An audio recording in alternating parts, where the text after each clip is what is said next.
Good evening, everyone. It's Friday. It's rolled around once again. Seems to always take a long time and always seems to come quickly. If those two things aren't contradictory, I guess they are, but I don't care. That's the way it seems to me. How are you doing, everyone? Cheers, by the way. In a break from recent tradition, I'm not on the Heineken tonight. I've been shopping in Aldi this week, so I'm on their essentially their Stella Artois knockoff. This is the Harley Benton version of Stella. This is Aldi's Saint Etienne, which is a very, very palatable drop of beer, it has to be said. So, hope you're all doing really well. I can see that we've got 60 in already, and I've only just hit the go live button, so that bodes well, doesn't it? Let's see who was first in since I set up the stream after I came back from walking the dog this afternoon. I see we've got Steve Hale saying hello from sunny Cumbria. Anton is bringing up the rear there. Nearly first in. Michael Palmer is there. How are you doing, Michael? James Hunt, my mate Edwin there. Greetings from sunny Amsterdam. Listening to a new guitar solo piece of Paul Stafford Cook on my other YouTube window. That is other level stuff. He's a bit good, isn't he? That Paul Stafford Cook. Yes. I might. Is it? I often think, am I a big enough YouTube channel now to start reaching out to people and trying to get them on for an interview? That might be worth doing, mightn't it? Then I see we've got Steve Hedger, and Paul will definitely be somebody I'll be interested in having a bit of a natter with. We've got Stephen Hedger and feeling. Oh, let's put you up on the screen there, mate.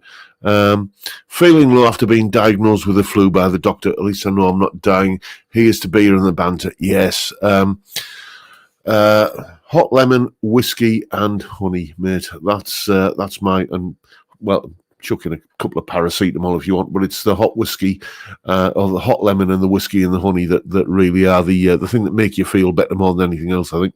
Then we've got Peter Nicholson, Steve Entwistle. And then we got Cylon Hybrid, Rent to Kill, Johnny Random, PFY Guitars, Terry Day, David Evans. How are you doing, mate? I know you. Oh dear me, it looks like you've had a very close family bereavement there. You hanging in there, mate, and you can always come here for a little bit of escapism, as I think you probably will need to. Then scrolling down, we got Dr. Gomez 1, Amadeus, Balder is in, and so is Grandpa Joe.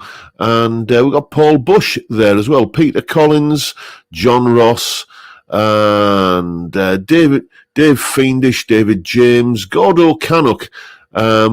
It's cooking there in Thailand. 42 degrees. Yeah, that's not my kind of weather, I've got to tell you. Anything above kind of room temperature. What is it in here? Just looking at the little thermometer clock I've got there. It's 23 in here at the moment, and anything too far away from that is it's not my kind of temperature. Then we got Savvy 64. And we got Reeled In 58 and Mark Kerno. There's Steve B. And scrolling down, I see we got Stratboy 999, Chris Wiggin. And who else we got? We've got Paul Trainer and the resident bass player, indeed. And Nancy Davis, Michael Purcell is in, so is Vincent Brennan. And then we got Robert Galbraith, Terry S., hello from rainy British Columbia. And Malcolm Spillett is in, so is 60s Man. Steve Muskie and Ian Clark late to the party. Well, you're here now, mate.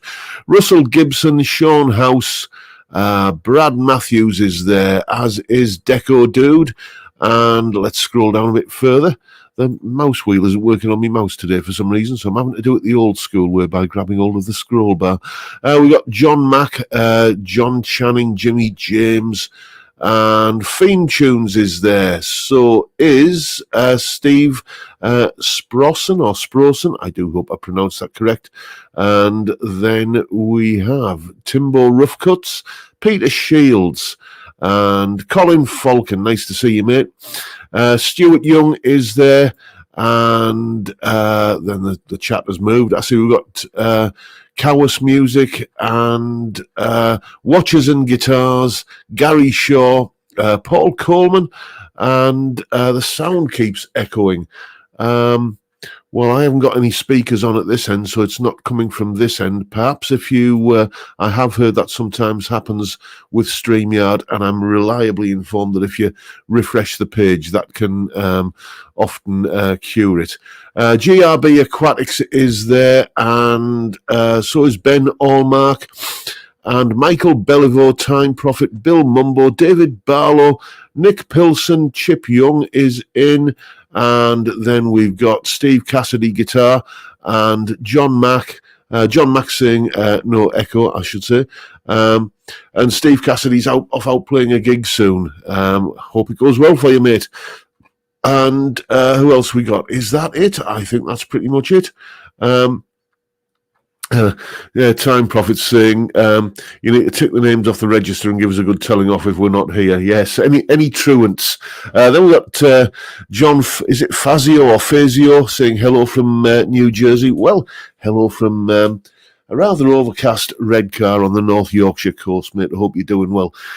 Right, couple of things I want to remedy, things I meant to mention last week and completely forgot because I got into me stride talking and drinking and just, and then the minute I kind of hit the end broadcast button last week, I thought, damn, I didn't mention this. So what I'm going to do now is read out a message or a comment that was left under one of my videos, not last week, but the week before. And I do apologise because this message is from Lady Grey Tea Room, and she left a comment under one of my videos saying, "Hello, my dad watches your podcast every Friday at 5 p.m. with a beer. He's a fan of yours. Please, could you do a shout out this Friday? Please, his name is Neil. Thank you." Yes, indeed. So everybody, raise a glass and just say, hello, Neil, cheers, I hope you're having a beer. It is 5 o'clock and it is Friday after all. So cheers, Neil. Thank you for kind of participating. Feel free to join in the chat, why don't you? Maybe you already do. Maybe I've already read your name out. Maybe you're one of these people that have a kind of an online pseudonym. But there you go, Neil. Cheers for watching, and hope you're having a great day.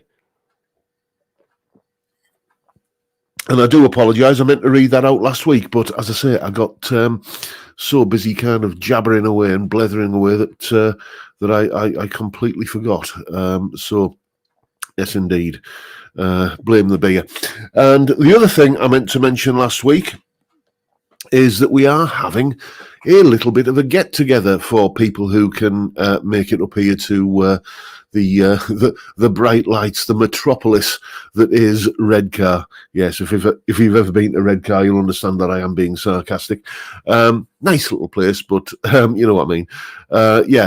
We've been talking about this for a while. We did one back in, I think it was 2021, and a good time was had by all. So what's going to happen is we're all basically going to meet up at a pub and have a few beers, and then go for a curry and some more beer, and just have a general old chin wag and a chat, and just kind of sit around and kind of talk about, well, basically the sort of stuff we talk about here, but in person over a beer and over a curry. The date will be October the 6th. It is a Friday evening, and that's provisionally penciled in. I don't think I've had any messages from anybody saying that they definitely can't make that date. Apologies if you have emailed me and said that that's one of the dates you can't make, but that's what I'm shooting for at the moment, Friday, October the 6th. And unfortunately, this is a small 2-up, 2-down end terraced house, so I can't offer accommodation for people travelling up here. But there are a wealth of very, very reasonably priced bed and breakfast places in Redcar that you can find somewhere to lay your weary head after a night of jovial celebrations. So, you know, what I will do, though, is I'll put a wad of money behind the bar so everybody can at least have a bit of a round of drinks on me. And so if you're able to get up here to Redcar for Friday, October the 6th, then it would be helpful if you could ping me an email, jrguitartuition@gmail.com, jrguitartuition, all one word, @gmail.com. To confirm, and that way I'll know how many, what size table to book in the Indian restaurant, and we shall have a rollicking good evening. So there you go. Sean House is saying, isn't Redcar one of those places that ever so often gets pushed into a different county because nobody really loves it? I kind of see where you're coming from there, mate. Time Prophet saying, will there be a laying on of hands on Blondie? If you like, mate. Yeah, okay.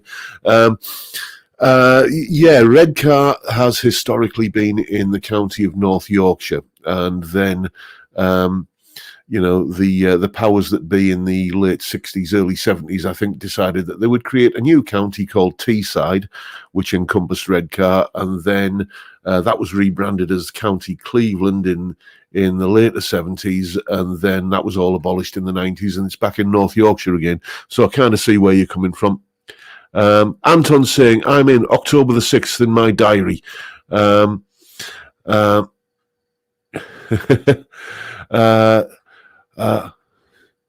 An Indian restaurant, is it expensive? Nothing is expensive in Redcar, mate. It's all comparative. To give you an idea, when me and the missus have like a meal from there, it's usually about 25 quid for the pair of us. You know, so it's, you know, it's not expensive, but you know, get yourself there, and you know, I'm sure the bill will be taken care of in one way or another. You know, where are we? I always pronounce it Redcar. Indeed, yes, says Amadeus. Yeah, it's if you're a true native of Redcar, which I'm not, because I was born in the nearest big town, which is Middlesbrough. But if you're a true native of Redcar, you pronounce it Redcar. Which is that's always how you can tell somebody's from this neck of the woods. Anyway, I need to tell you what's coming up on the channel this week. Let's get all the housekeeping out of the way, then we can have a proper natter, can't we? If you saw yesterday's video, then you'll know what Sunday's video is going to be all about. It's all about the new ex-horseman going into the Blue Guitar Amp 1. I do have another apology to make on that. I said in when was it, yesterday's video, that you can't foot switch between the vintage mode without the boost and the classic mode with the boost on the new on the Blue Guitar Amp 1. You can. I just hadn't read the manual. There's a different mode that you can run it in that I knew nothing about, called preset mode. So thank you to everybody who chipped in with a comment on that, correcting me. You learn something every day. Every day is a school day. But I've got the pedals all set up now. It's a video I've got coming up in a few weeks' time. Is a little bit of a look at my pedal board. So that's and it's all kind of set up the way I like it now. So I'm just going to stay with things the way they are. But just to correct myself from yesterday, you can foot switch between combinations of channels and boost on and off if you use the Blue Guitar Amp 1 in preset mode. Anyway, so Sunday's video is all about the new ex-horseman into the Blue Guitar Amp 1 on its plexi setting. And what a lovely tone it gives. Then Monday is, as usual, a solo analysis. It's basically going to be a Mark Knopfler solo. It's my favourite non-Dire Straits Knopfler solo. It's from one of his solo albums, and you know, it's. I tend to think, I don't know if you agree with me, that after Dire Straits, Knopfler's output sort of went a little bit wishy-washy. I mean, I bought the Golden Heart album. I think that was his first official solo album, and really tried to like it, but could never quite get there. And you know, so But the Sailing to Philadelphia album, that's where he really kind of got his Dire Straits groove back on again. So there's a song on that album called What It Is, and we're looking at the solo from that. Then the conclusion on Tuesday of my recent sort of top 5 70s rock albums kind of series that I've been doing, where we're going to be looking at something that you don't tend to see much these days, album covers. You know, those iconic bits of artwork that were just integral to the album experience, because 9 times out of 10 when you'd be listening to the album, you'd be looking at the cover and reading the sleeve notes and stuff like that. I certainly used to anyway. So we're going to be looking on Tuesday at what I think are the 5 best album artwork, album sleeves, album covers from the 70s. Then Wednesday is another viewer's question video. So I'll just mention before we go any further that if you have any questions of a guitar or music related nature and you think I'm the right bloke to answer them, that is, then get in touch. Once again, the email address is jrguitartuition@gmail.com. Or you can use the contact form on my website at johnrobsonmusic.co.uk, and you can email me your questions. One chap did that this week, and well, people do it all the time actually, and it's all about how to write riffs. How to come up with a catchy and recognizable riff. And over the last 30-something years of being a guitar teacher, one thing I've done a lot of is take apart riffs for people to play. Sometimes, have you noticed, people don't want to play the whole song. They just want to play the riff, to impress the mates. So I've looked at a lot of riffs, and many of them all have certain qualities in common that I've hopefully tried to distill into Wednesday's video. Then on Thursday, a little bit of a second look at a pedal that was very kindly sent to me by Ian in the chat there, Ian Clark. Remember this pedal, Ian? The SMJ tube drive pedal. You get these from Richard's Guitars. And with a name like Tube Drive, you probably think it's going to have a sound that might be a little bit inspired by pedals that look a lot like that, but it doesn't. It's got a fantastic sound that you'll find out more about on Thursday. And the last time I tried this, the reason we're having a second look at this is because the last time I tried it, it was going into the Yamaha THR5 when I used to have that. I'm a great little amp, but I've sort of moved on since then. And as I say, the Blue Guitar Amp 1 is my current favorite source of guitar tones. So I just thought it'd be fun to see how this reacts through that, along with, and obviously I'm going to compare it to other drive pedals that I've got here as well. So that's Thursday's video. And what happens after Thursday? Well, this is what happens after Thursday. It comes round to Friday again. Cheers, everyone. I just need a quick refill. I've been letting you down lately with the flakiness or the lack of flakiness of me beer pouring, but this Saint Etienne is a bit lively, so hopefully we should get a good flaky head on this. So get ready to type the operative word in the chat. How are we doing? Oh, it's getting, that's not bad actually. That's not bad. There we go. Indeed, flake everyone. Ravensmead is saying, "How's Dougal? Exhausted at the moment.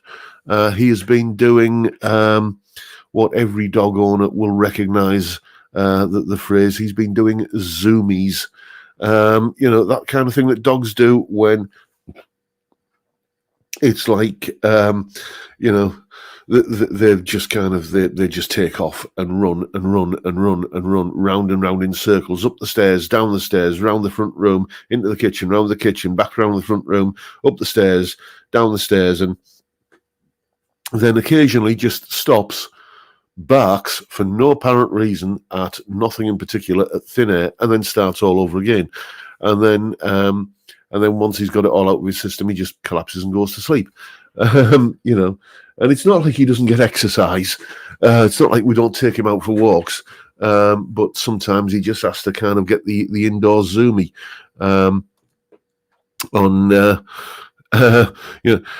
out of his system. Anton saying Dougal's missing his lost bits, I expect. I don't think he's even noticed. And is that a new telly over your shoulder? Which shoulder? That one? Or that one? I can't. I can't quite. I'll run through the tellies I've got in here. I've got the Faisley Outlaw Coyote Plus. That's over in the corner over there. You can't see it. It's off camera at the moment. I've got the what is it? The Fender Nashville Telecaster. Then does this count as a telly?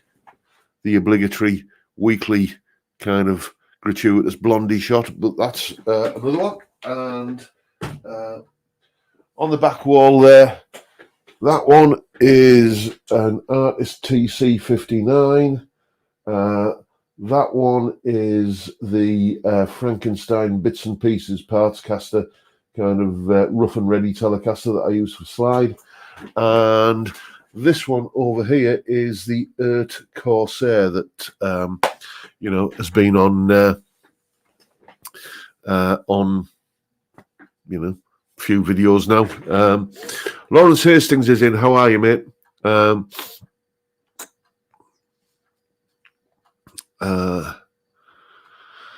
Where are we? Let's see what else has been going on.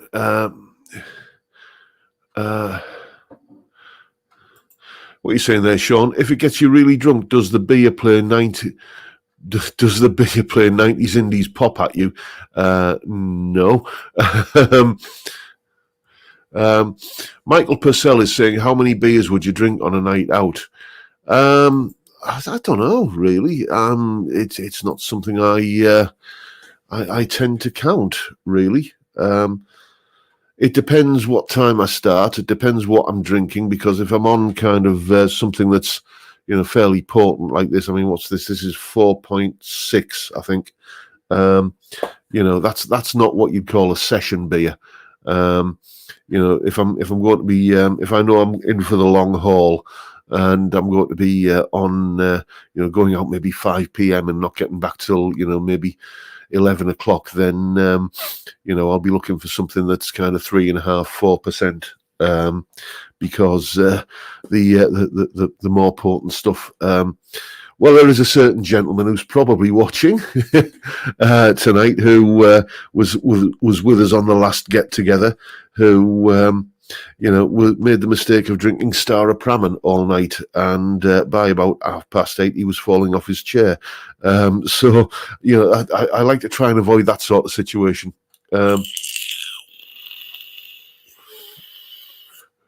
What you're saying there, David Evans?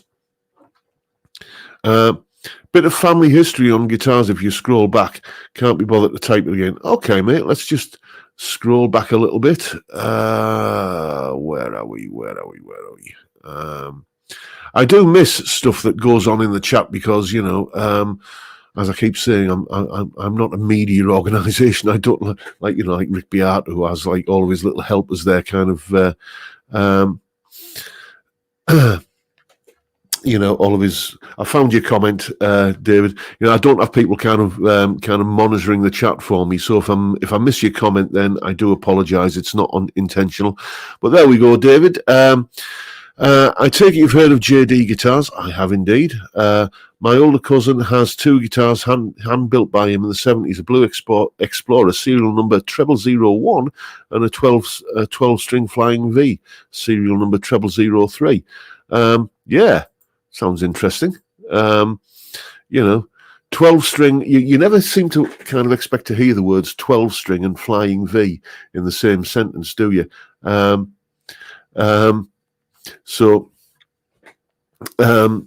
a 12 string Explorer for that matter. Yeah, I remember JD Guitars. John Diggins, wasn't it? I think they're still going, aren't they? I think you can. I remember when I was doing a series of videos a couple of years ago about, if you're shopping for an SG but you don't want a Gibson or an Epiphone, what are your alternatives? And I seem to remember JD Guitars featured on one of those videos.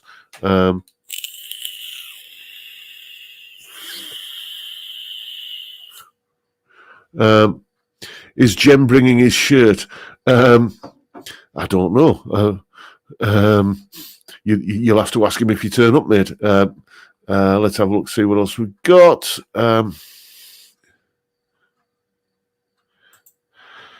If you failed at playing a lead solo, would you still make the video? I kind of did that already, mate. I almost didn't put it out. A few weeks ago, was it a couple of weeks ago? I did the solo from Civil War, the Guns N' Roses song, the Slash solo, and I was quite open and honest in that video that I think I got most of that solo right, but I got all of the main kind of all of the main highlights of it right. I'm pretty sure of that, but there were just times when, and it's not the speed of it, because there are ways and means that you can slow the tempo down without affecting the pitch. You can do it in Audacity, and there's one or two other ways you can do it as well to kind of get the notes what they are. But that one particular solo, there was just parts of it where it was like, to me, it was a big deal at the time, where there was maybe like one beat's worth of 16th notes that I just could not, with a degree of certainty, make out. I could tell where it was starting and I could tell where the run was finishing. And it was like, it would seem logical that he's doing this to get from this point to this point. But, so I almost didn't put that video out. And when I did, I thought, well, I'm just going to front up about it and say, it is what it is. This is, I always take the view that, if I was gigging this solo in a covers band, would the version that I've done of it be good enough to kind of convince the audience? And if it passes that test, then, and kind of hits all the main highlight points. I'll tell you one solo that I keep thinking I should do, and every time I go to it, it's another one like this that every time I listen to it, I think I should really have a crack at that solo and do it on the channel, because it's a great solo. It's but it's one of those where there are just bits of it that are just, frankly, to my ears anyway, indecipherable. It's of all things, it's the solo from that Chesney Hawkes song, The One and Only. There's a couple of twiddly little bits on it that aren't that fast in the grand scheme of things. I'm sure that if I knew the notes, I could kind of get my fingers around them, but it's just, I for the life of me, I can't quite get focused in on them, on them kind of close enough to do it. That's something else I meant to mention, actually.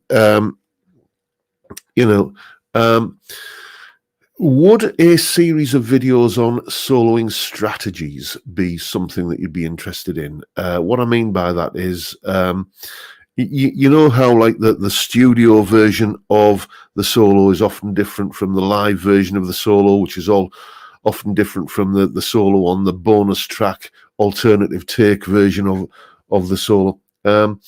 But often there's a common thread running through them all. If you'd like me to kind of start doing a series of videos on that kind of thing, where it's like, well, okay, we're not going for no perfect accuracy here. We're just kind of going for, what was he thinking? What sort of patterns was he using? How was he approaching this?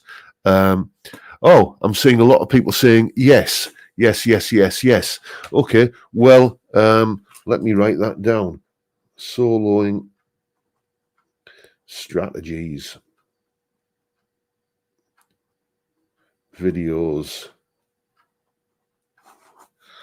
There you go. That's something I will do.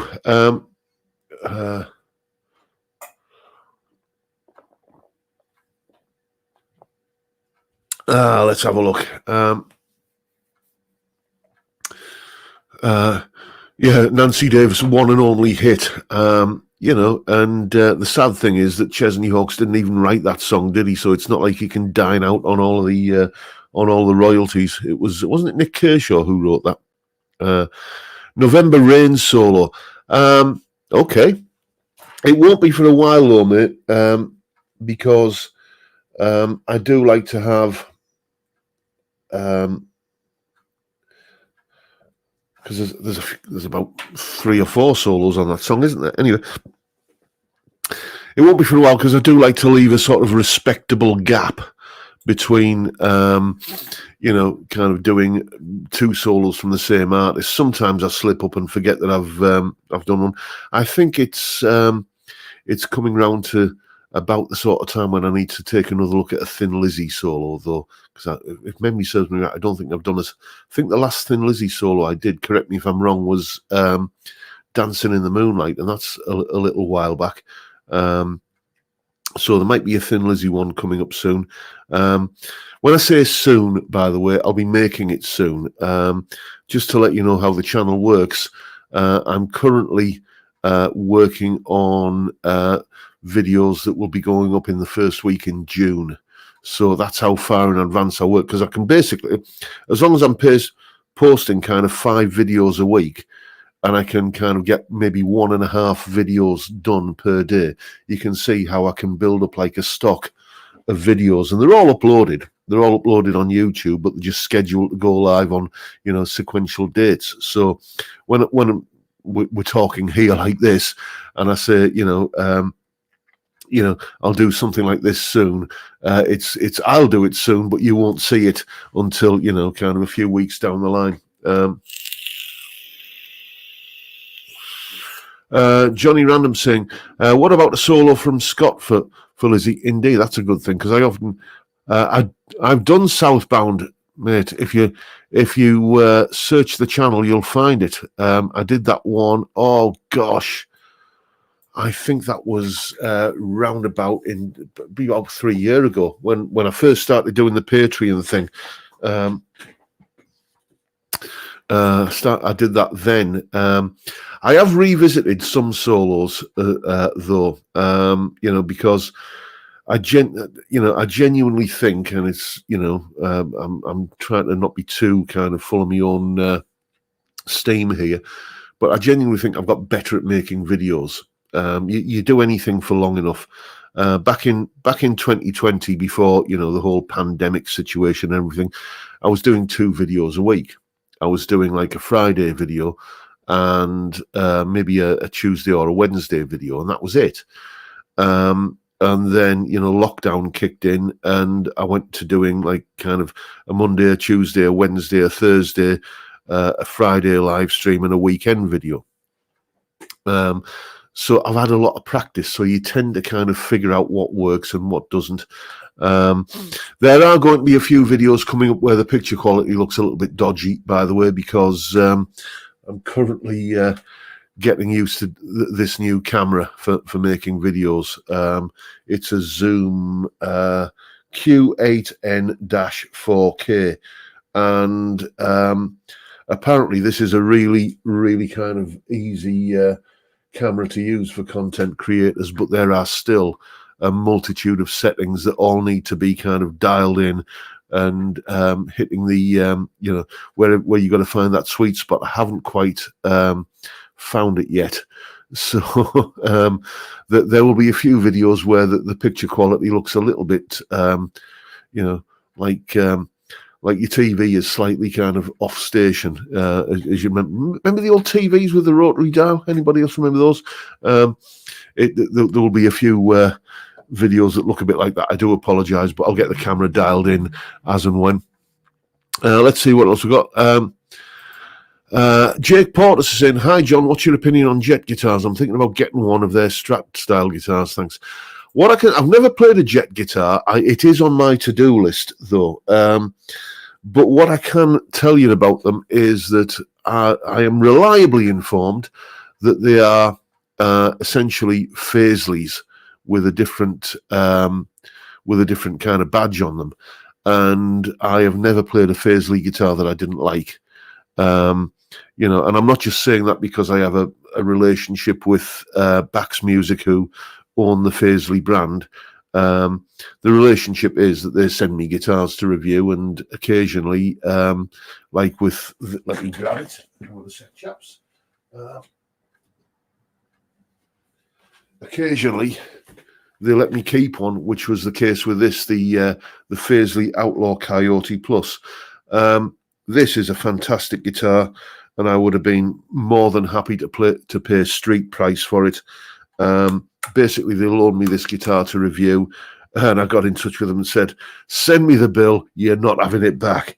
And they just said, no, you can keep it, which was like super, super generous of them.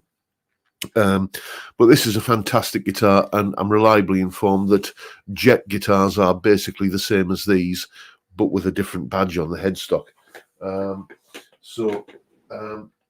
I don't know if he's shot off out to do his gig yet, but Steve Cassidy Guitar has a great review on his channel of the Faisley Finneker, a guitar that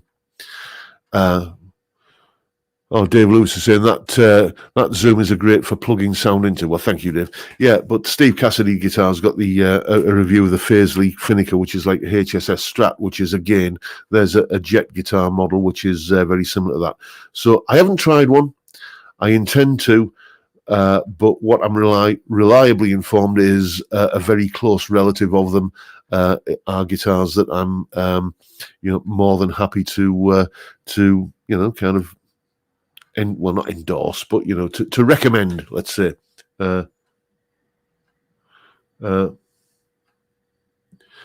Dave Lewis is saying Jet guitars are nothing to do with Faisley or Bach's music in Holland. Well, that's what you've heard, mate. I've heard different. I'm not saying that I'm right and you're wrong, or vice versa. I'm just saying that that's what I've been reliably informed. So, it's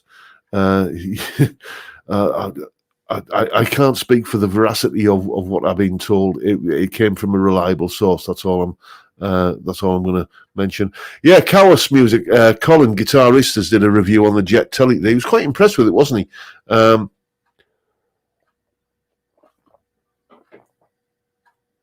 Timbo Roughcuts is saying Faisley V. Have literally just ordered one. Have you ever played one in white? No, I haven't. I've only ever played one budget V guitar, and that was in sort of the early sort of days of back in 2019, I think it was. It was the Harley Benton something or other Flying V copy, which was okay if you like that kind of thing, but it's just not my cup of tea, really. I mean, it's, I don't know, I'm just not into those kind of weird. An Explorer I could go with, but V's are just not my thing, I'm afraid.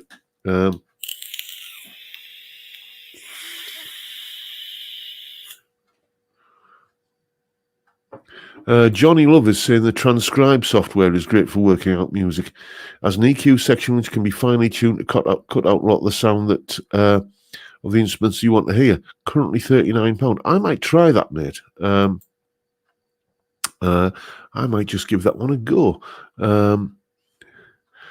Let's see what else we've got going on in the chat. Deco Dude is saying, are all cheap guitars the same, probably made in the same factories? Probably not the same factories, but there are, it's well known now that, it's been well known for quite a while that there are,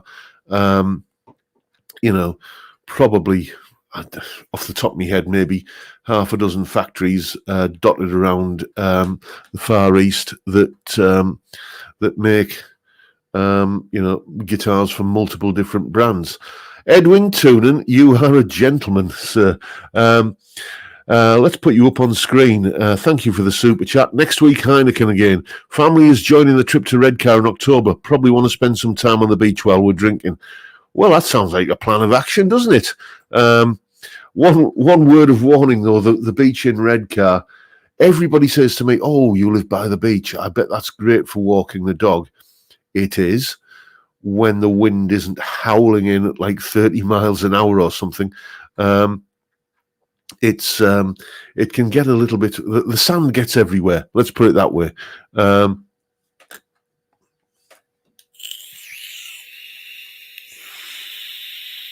Malcolm Spillett, what you're saying there, mate? I have a black vintage brand V with Gibson burst buckers in it and a Gibson badge on the headstock put by the previous owner. Oh, that's naughty, isn't it? Where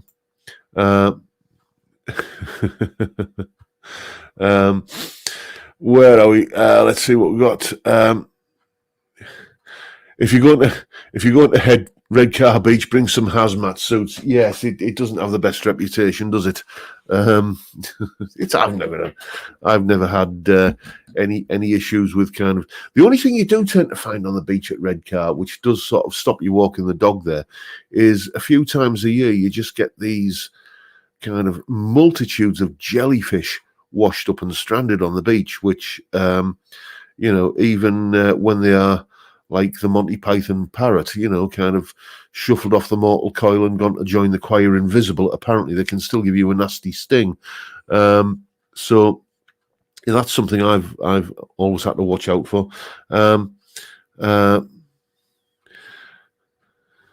Okay, David Evans, you go and take care of family business, mate. And if you get back before the stream ends, then we'll see you. If we don't, we'll see you next week, mate. Let's have a look. Edwin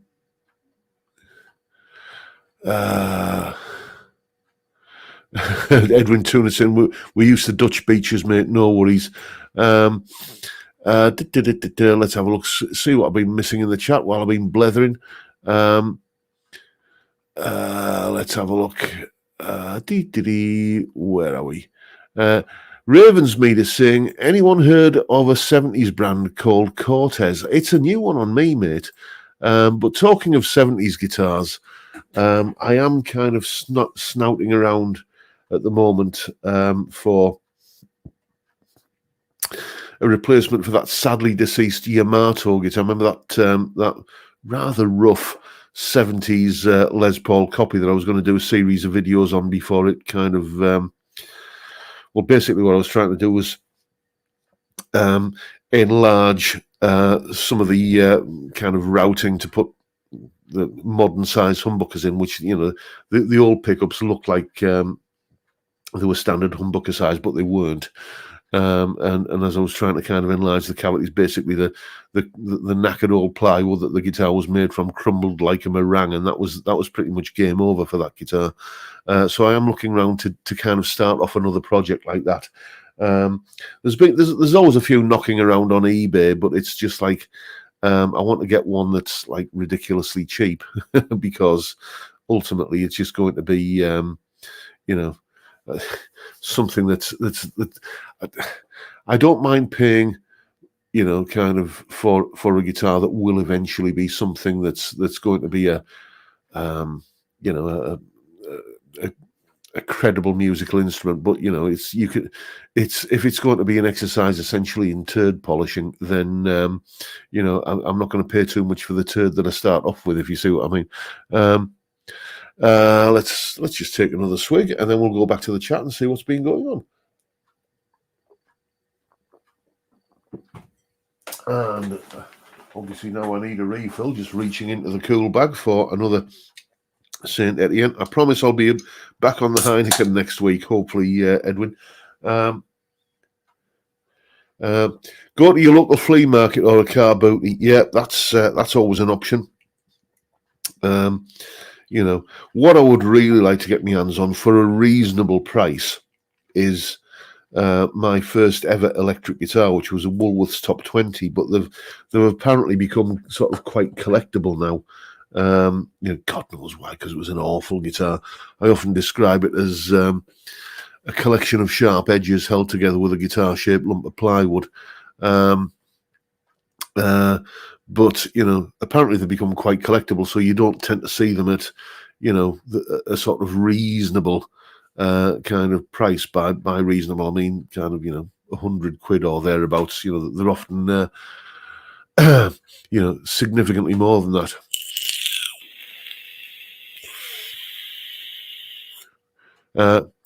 Watches and guitar. Oh, sorry, Peter Shields. I'll put you up on screen there. Peter Shields is hoping to be there on October the 6th. What I meant to put up on screen in the chat, when you click on something and the website kind of changes in that split second between the impulse going from your brain to your finger, and you click on the wrong thing, and then your internet history looks a little bit embarrassing. Not that it's ever happened to me, of course, but anyway. Watches and guitars are saying, yesterday, start learn comfortably numb, second solo, about 35 seconds into it, a bit of work to do, I think. I did do a breakdown of that solo ages ago. Again, going back to sort of 2020-ish, and it's up on the channel if you want to kind of hang around, if you want to have a dig for it, mate. Maybe if you're one of my patrons, you can go and grab the tab. Where are we? Craig's in. Craig Stamen, how are you, mate? Good excuse. Yes, indeed. A nice sunburst Columbus you need, says Jeff Rock. Yeah, Columbus was the other brand that my satellite, I believe, was sold under. They were Satellite Columbus, and there was another brand. I think they were marketed as, and Satellite Les Paul copy. The thing was, at the time, one of my mates used to have a Gibson The Paul. Remember those? And we used to jam with it because his dad was rich, basically. And I'd gone from the Woolworths Top 20 to an upgrade, which was the Satellite Les Paul copy. And I suddenly had a guitar that looked like my mate Paul's. And, it didn't quite sound the same, though. Yeah, his was a Gibson, mine was a Satellite. Yeah, Michael Purcell saying Woolworths Top 20s go by another name, brand called, I'm never sure how to pronounce that. Is it T-Score or Ty-Score or Tesco or what? We'll say T-Score. Yeah, Avon Balder, thank you for reminding me. That was the other brand that Satellite guitars were kind of put out over. Time Prophet is saying, I make up my own solos, but I find it hard learning solos from tab. I get about 10 notes in and give up. I was exactly the same as you, mate, until I joined, it wasn't, you wouldn't call it a tribute band, but, there were, there are in this part of the world, kind of bands that we call club bands, where you're playing like kind of social clubs and working men's clubs. Elsewhere, you probably call them functions bands. So that's what they often refer to it as. These kind of bands where you've got to play, the solo from the record a lot of the time, because that's what, the audience want to hear. They don't want to hear you jamming out or anything like that. They want to come and hear the solo on the track.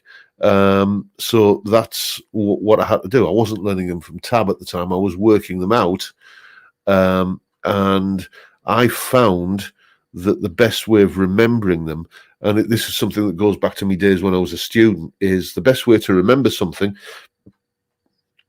is to write it out. And how do you write out a guitar solo? You write it out in tab. I wasn't using Guitar Pro. This is like the early 90s, late 80s, actually, because Guitar Pro wasn't a thing back then. So I would kind of, draw 6 lines on a bit of paper and tab it out that way. And just the act of writing it down, I found helped me remember it. And, once you're kind of used to writing stuff down in tab, then you're kind of learning stuff from tab becomes, much easier. When I, for instance, do a guitar solo for like the Monday solo analysis videos, what I always do is I always sit down. First thing is I'll work out the chord sequence for the backing track and put a backing track together. And then I'll put that chord sequence into Guitar Pro. I'll enter into Guitar Pro. And then I will tend usually to just sit and tab the solo out into Guitar Pro. And then I have to sit and kind of learn it from the tab that I've done. So it's something that, in all honesty, if I wasn't doing what I'm doing now, which is kind of doing kind of videos on guitar solos and stuff, I can easily see how, I would be in the same boat as you. But, it's what I do for a living. And, you make adjustments when you've got to do something for a living, and you learn stuff. And at the end of the day, it's better than, kind of stacking shelves in a supermarket or, working in an office, basically.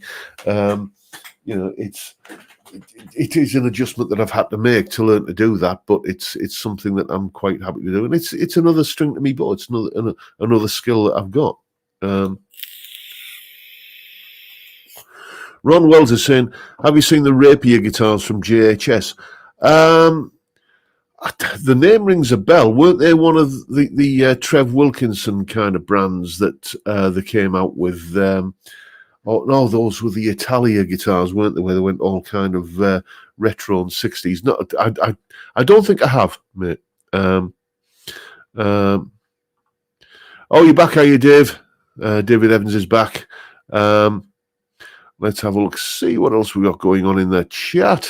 Watch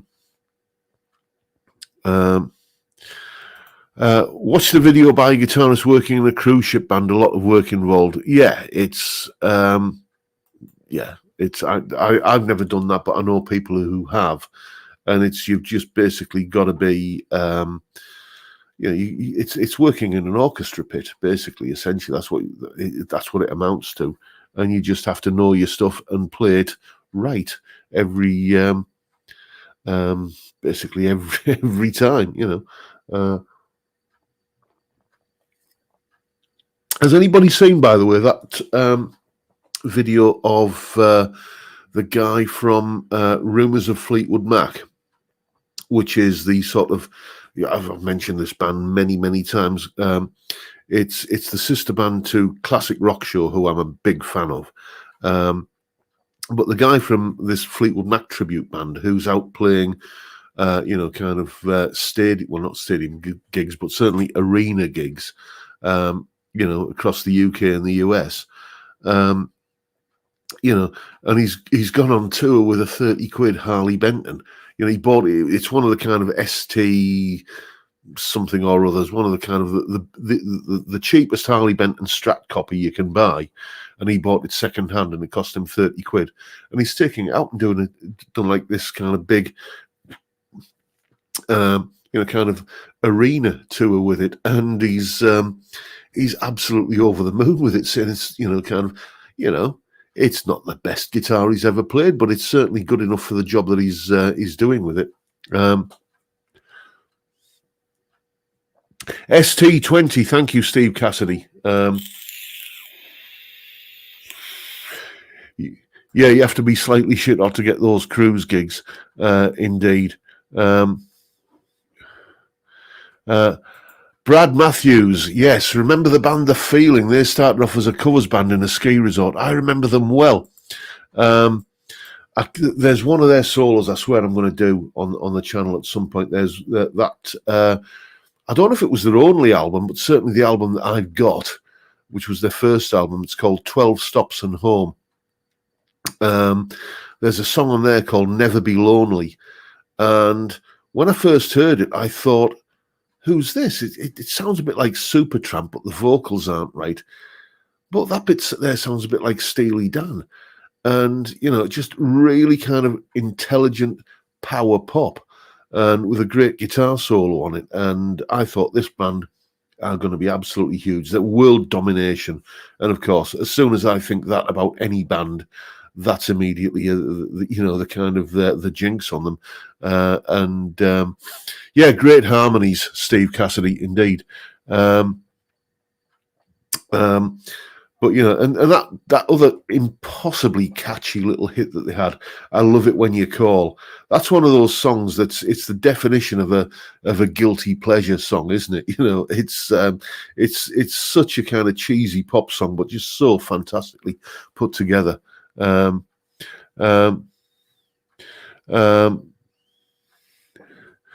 What's that, Peter Shields? That's a bit of a claim to fame, isn't it? My brother played with The Feeling before. They were The Feeling. Sophie Ellis Bextor's husband is the bass player. Our Dave played bass for Sophie way back. Well, indeed. There you go. What a small world. David Evans is saying, before I forget, thank you to those of you for your kind words. It's helping me get through. You hang on in there, mate. I'll tell you what I was watching today. Which was just one of the podcasts that I watch.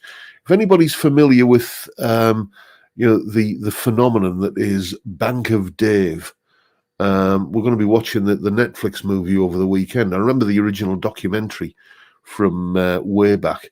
It's basically this guy who, kind of working class guy who, kind of became through hard work and sheer grit and a little bit of luck, he became a bit of a tycoon and set up a bank, that was lending money to people that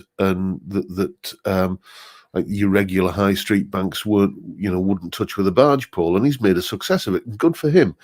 But he had a fantastic saying in this interview where he said, any day where you're not touching the wooden sides is a good day. I think that is just such a fantastic saying, and it gives you, kind of a bit of a perspective, I think. Anyway, let's see what else. What we're talking about. Oh, Steve Cassidy, off, mate. You have a good gig, mate. Let's have a look. The Beatles played a few times on the ferry across the Mersey. Yes, says Nancy Davis. Indeed. And ironically, it was Jerry and the Pacemakers who had the hit with that one, didn't they? What else we got going on in the chat?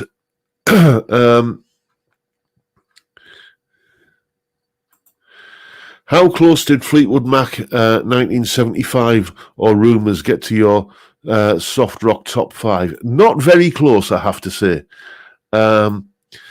Chris Wiggins asking what's for dinner. Tonight it will be the Northeast delicacy that is the Parmo. Look it up if you don't know what that is, but it's essentially a heart attack on a plate, but so worth it. Rumours by Fleetwood Mac. It's just an album that mystifies me. I mean, the hits off that album, The Chain, is a fantastic track. Don't Stop Thinking About Tomorrow, great track. Go Your Own Way. Yeah, I'm up for that. And after that, I'm starting to struggle a little bit. It's after that, it's just, for me, 3 or 4 tracks on that album are absolutely killer. The rest is filler. And I'm sorry if I'm just slagging off one of your favorite albums, but that is, I just don't. It's an album that I've tried to kind of get into many times, but I just, the tracks that I love off that album I really love, but the ones that I don't, I'm just. Dreams isn't bad, but it's. Oh Daddy, You Make Loving Fun. What's that other one? Songbird. It just doesn't do anything for me, I'm afraid.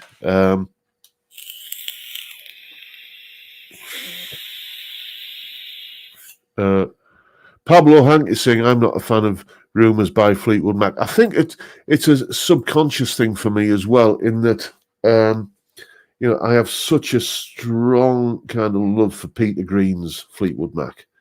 The original incarnation of Fleetwood Mac. Oh, thank you, Jay Ao Young. You are a gentleman, sir. Yes, and Peter Nicholson saying St. George's Day, turn your phone off. Yes, indeed. I've already disabled that, mate. Those who know what we're talking about know what we're talking about. I'm not sure how much I can actually say, but yes, I've disabled that anyway. Where was I? I forgot what I was talking about. Pablo Hanks saying Rumours bland for most of it.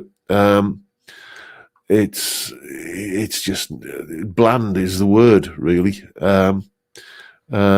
So there you go. And on that note, chaps, we're coming up to 59 minutes in, and not to put too fine a point on it, as I often say, round about this time of an evening, what goes in has to come out. And it's not an urgent kind of stage at the moment, but it will be if I carry on talking too long and get into another one of me ramblings. So we're going to wrap things up there, and I'm going to go and order the evening's sustenance, and I'll see you all again next week. Thank you once again for turning up on a Friday evening and watching a fat, bald northern lad talk absolute nonsense for an hour. Cheers for watching, Neil. Sorry I forgot to mention you last week, but it's done now, and I'll see you all again next week. But for now, I'll wish you all a good day. Stay well, stay safe, and above all, stay sane. Bye for now. Time, gentlemen, please.